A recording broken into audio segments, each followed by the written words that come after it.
Skeet Ulrich admits Melissa Barrera's controversial termination cost him Scream 7 job. Justice for Billy Loomis. Skeet Ulrich has verified to the Post that he was slated to feature in Scream 7 until Melissa Barrera was sacked from her part as Billy's daughter, Sam Carpenter, due to the actress's social media remarks about the Israel-Hamas war. I'm not involved. I'm pretty excited, though. The Five Nights at Freddy's 2 star, 55, told the Post. I'm excited for Scream creator Kevin Williamson to take the helm and to see what the mastermind of it all comes up with. I have no clue. I used to know, Ulrich said, because part of coming back for 5 and 6 was being a part of 7.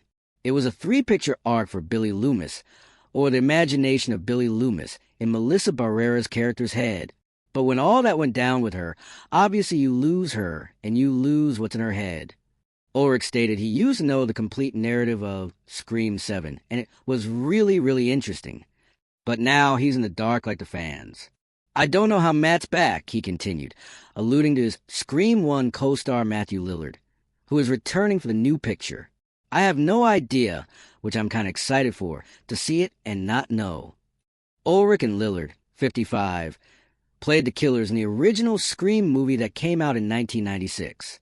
Over 20 years later, Ulrich returned to the horror franchise for Scream 5, 2022, and Scream 6, 2023, both of which featured Billy appearing in visions to his daughter.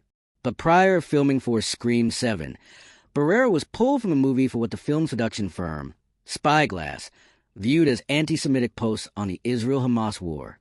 Jenna Ortega, who played Sam's sister, Tara, later dropped out production.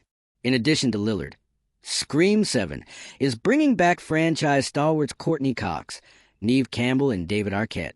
Scott Foley, who played Ghostface in Scream 3 2000, is also returning. I love the series, Ulrich told the Post. I particularly love what we did in '96. The camaraderie of making that movie that nobody had any idea what would be or not be. I've done films like Scream, and as good as it gets and things that seem to actually be fairly widespread, and you really kind of realize that you have to appreciate the process of doing it and forget results because it's not in your control. Sadly for Scream fans, Ulrich doesn't think Billy will appear in additional flicks. I don't know how, given the setup, the actor said. But, it's horror. And I think the amazing thing about Scream in general was it was all grounded in truth that this could happen. You don't know who, when you're walking down the street, could be a killer or not. So I hope if it happens, it doesn't get so far-fetched that it blows that premise. Ulrich also stated that he's remained friendly with the original Scream trio. I see David more than any, he shared. I mean, Neve I saw quite a bit. She just moved to London recently, and I grew acquainted with her husband. We played golf together and stuff like that, and I'd see her at conventions, but I haven't seen her much in the last year. Davey, I see 3 or 4 times a year at conventions. We don't actually get to hang that much, however, he's such a wonderful, funny guy. Courtney, I saw in Montreal when we were shooting Scream 6, and I suppose I'd seen her maybe a handful of other times in all those years, Ulrich added, and I haven't seen her since. Ulrich's next big part is in the sequel to Five Nights at Freddy's. He told the Post he was cast in the supernatural horror thriller owing to Lillard, who plays serial killer William Afton.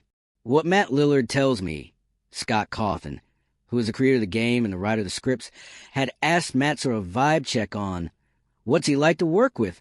I absolutely want him for this certain part. Matt had fantastic things to say, because I paid him, he joked. Then I had a Zoom meeting with Scott and Emma Tammy, who directed it, and it went great. Ulrich remembered, and they were like, let's go. Five Nights at Freddy's 2 is out Friday. Scream 7 comes out February 27th.